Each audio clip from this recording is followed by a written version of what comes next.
Hi, this is Sripriya. Welcome to Sripriya's Kitchen. இன்னைக்கு நம்ம பார்க்க போகிறது மரவள்ளி கிழங்கு வச்சு ஒரு கார அடை. ரொம்ப டேஸ்டியான ஈஸியான அடை. எப்பயுமே நம்ம பருப்பு வச்சு செய்வோம். இந்த மரவள்ளி கிழங்கை வச்சும் நம்ம செய்யலாம். ரொம்ப சாஃப்டாக ரொம்ப நல்லாயிருக்கும். குழந்தைங்க பெரியவங்க எல்லாருமே சாப்பிட்லாம். வாங்க எப்படி செய்கிறதுன்னு பார்க்கலாம்.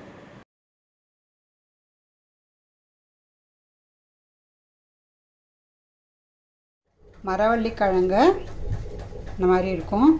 இதை ஈஸியாக நம்ம அப்படியே தோலை அப்படியே சீவி எடுக்கலாம். ஒரு கஷ்டமும் இருக்காது. அதை நான் தோலை எடுத்துட்டு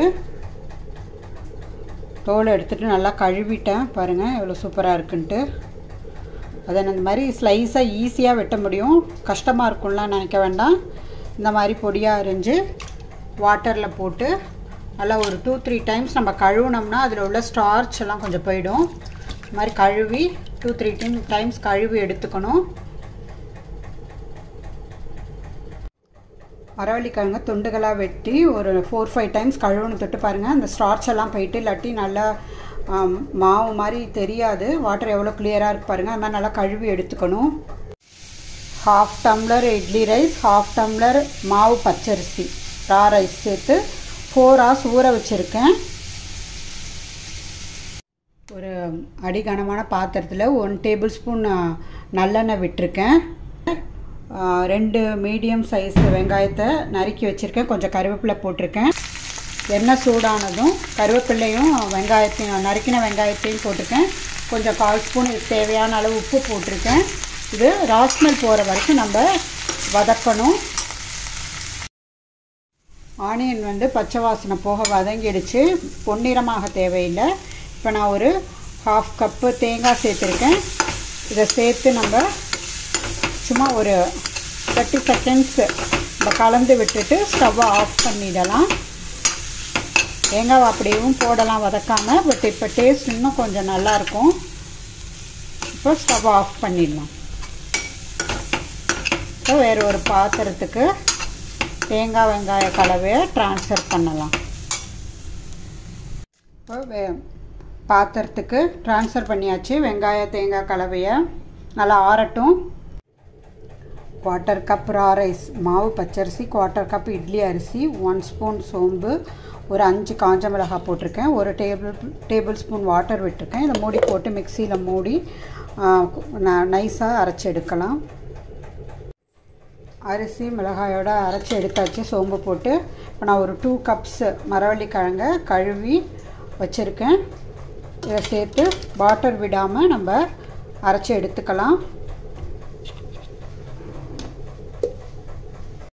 வாட்டரை விடலைன்னா நைஸாக அரைச்சி எடுத்துட்டேன். இப்போ நம்ம வேற ஒரு பாத்திரத்துக்கு இந்த மாவை ட்ரான்ஸ்ஃபர் பண்ணலாம். ஆல்ரெடி வதக்கின வெங்காயம் தேங்காய் கருவேப்பிலை இந்த பாத்திரத்தில் போட்டு வச்சுருக்கேன். இதோடு சேர்ந்து நம்ம ஆட் பண்ணிக்கலாம். மீதம் இருந்த மரவள்ளி கிழங்கு துண்டுகளை 1 டேபிள் ஸ்பூன் வாட்டர் விட்டு நான் அரைச்சி எடுத்துட்டேன். இப்போ நல்லா நம்ம மிக்ஸ் பண்ணுவோம்.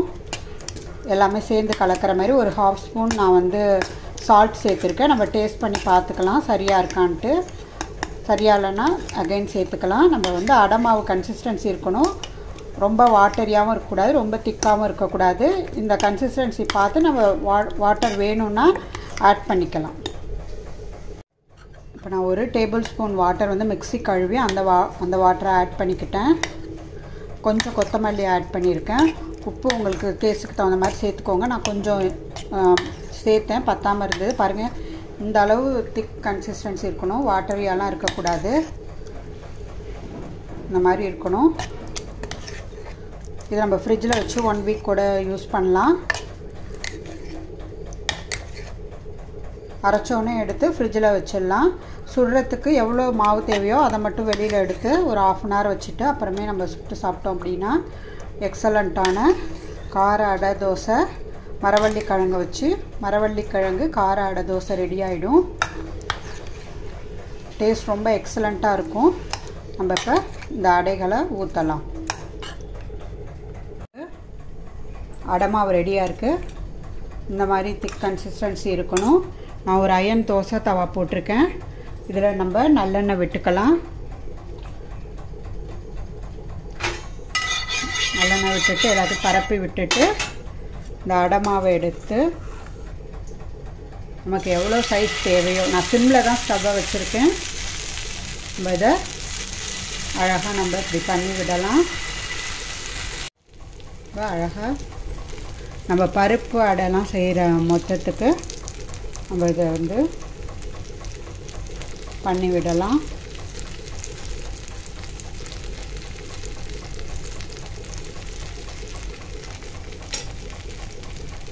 நான் வந்து ஸ்டவ்வை சிம்மில் தான் வச்சுருக்கேன்.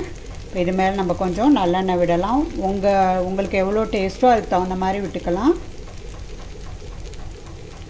மேலேயும் விடுறப்ப டேஸ்ட் ரொம்ப நல்லாயிருக்கும். இப்போ கீழே சவந்தோன்னே நம்ம திருப்பி போடலாம். அடை ஒரு பக்கம் நல்லா வெந்துடுச்சு. இப்போ எல்லா சைடும் இப்போ கேர்ஃபுல்லாக நம்ம திருப்பி போட்டாச்சு.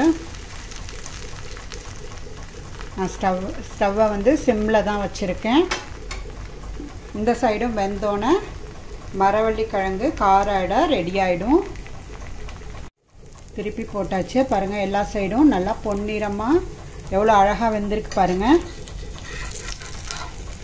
இந்த எந்த கலருமே சேர்க்கலை, மிளகாத்தூள் கூட சேர்க்கலை, வெறும் காஞ்ச மிளகா தான். அதில் எவ்வளோ எக்ஸலண்ட்டாக வந்திருக்கு பாருங்கள். டேஸ்ட் ரொம்ப நல்லாயிருக்கும். எப்போவுமே பருப்பு அடை சாப்பிட்றதுக்கு பதிலாக இந்த மாதிரி நம்ம சாப்பிட்லாம். பிளேட்டுக்கு கேர்ஃபுல்லாக ட்ரான்ஸ்ஃபர் பண்ணியாச்சு. குழந்தைங்க பெரியவங்க எல்லாருக்கும் இது ரொம்ப பிடிக்கும். இந்த மரவள்ளி கிழங்கு கார அடை ட்ரை பண்ணி பாருங்கள். இந்த ரெசிபி உங்களுக்கு பிடிச்சிருந்துச்சுன்னா லைக் பண்ணுங்கள், ஷேர் பண்ணுங்கள், சப்ஸ்கிரைப் பண்ணுங்கள். நன்றி, வணக்கம்.